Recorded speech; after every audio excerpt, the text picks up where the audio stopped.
Hello, I'm Blue Blob Zero, and today in What is a Game, we are going to be looking at Proteus. Now, Proteus is an interesting game, or an interesting thing, and I've kind of fallen in love with it. Now, the first thing we have to look at is whether Proteus has a goal. And at first, it's not obvious. There isn't an obvious goal in a traditional sense. You wake up and all you see is an island. You can't walk back out to sea. It's actually a little bit, in a sense, a bit like the start of Diresta, but we'll get to that when we get into Diresta. And from there, it's randomly generated, and each time you see something different. And the different sounds of the world, they kind of guide your journey, and you just kind of wonder, really. There is specific places that you have to go. You visit each of the seasons, and that could kind of be portrayed as a goal to visit each of the seasons. And then after you've visited winter, which is the last season, you then gain the ability to fly, and you kind of float up into the sky. And so you could say that the goal really is discovering the island.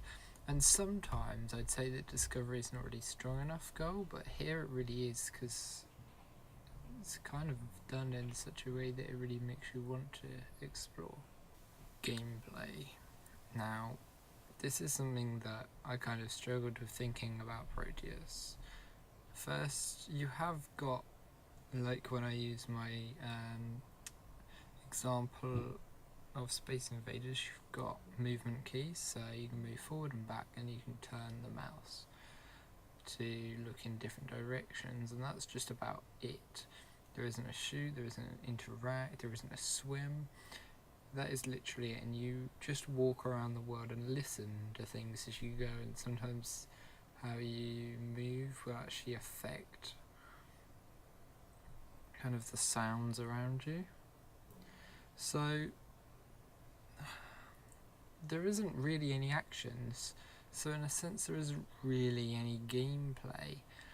There's not really any tasks or any actions to do. I guess kind of exploring the areas, but that's your main goal. There isn't anything to get you to that goal, you just kind of walk. There is, at the end of each season, or the end of each day in the season, there's stars that show your way to a portal to the next season, but that's about it. And that's kind of something that's not really breaking for the main gameplay, seeing as there really isn't much. So I think we'll come back to the fact that it doesn't really have gameplay as such.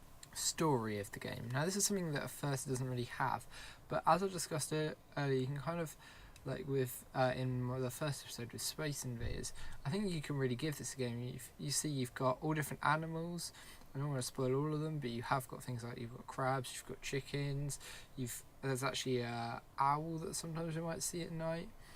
There's crabs and lots of other hidden animals you might not even see on your first journey. There's weather, seasons. There's some things make noise, some things that are completely silent. And just how that all works together, you are kind of just building a story around the journey of exploring the island, really, and what's happening on the island. Now, this is one of those games that doesn't actually have, like, there's this massive story like maybe Bioshock Infinite that leads you in. It's about the exploration, and you could say that's gameplay.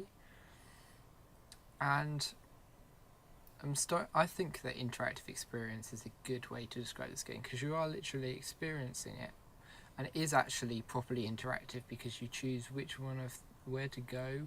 You could just walk around the beach of the island for the whole game and only come in when the seasons change. There's no direction, which is quite good, and it is definitely but I'm also going to say that some things I'm going to classify aren't going to be either games or interactive experiences, and they're going to be on this is just a movie maybe list, but this is definitely interactive.